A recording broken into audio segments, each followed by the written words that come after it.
மகளிர் நிதியுதவி திட்டங்கள் மாநிலங்களுக்கு ரூபாய் 1.68 லட்சம் கோடி நிதி சுமை. ஸோ இந்த டாபிக் பார்த்தீங்கன்னா குரூப் 1 மெயின் சிலபஸில் பேப்பர் 4ல் இந்தியன் எக்கனாமியில் வந்து கவர் ஆகும்.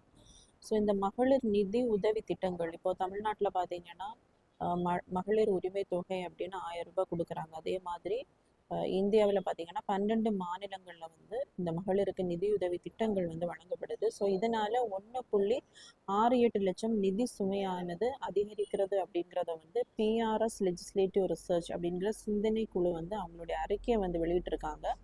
ஸோ இந்தியாவில் பார்த்தீங்கன்னா 12 மாநிலங்கள் இந்த தொகையை வந்து உதவிகள் திட்டத்தை மகளிருக்கு வழங்கிட்டு இருக்காங்க. அதில் 6 மாநிலங்களில் இதனால வருவாய் பற்றாக்குறையானது ஏற்படுது அப்படின்னு இந்த அறிக்கையில் சொல்லப்பட்டிருக்கு. ஸோ கர்நாடகாவோட பொருளாதாரம் இப்போ இந்த திட்ட செலவீனத்தை நம்ம நீக்கி பார்த்தோம் அப்படின்னா அதனுடைய வருவாய் பற்றாக்குறை வந்து 0.6லேருந்து 0.3 குறையும்.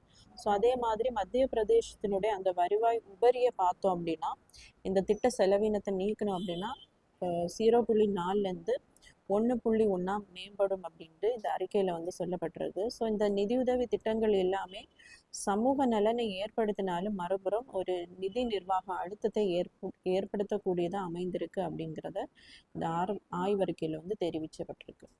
திட்டம் பார்த்தீங்கன்னா சமூக நலனை ஏற்படுத்தினாலும் மறுபுறம் நிதி நிர்வாக அழுத்தத்தை வந்து அரசுக்கு கொடுக்குது அப்படிங்கிறத இந்த ஆய்வறிக்கையில் வந்து தெரியப்படுத்தி இருக்கு.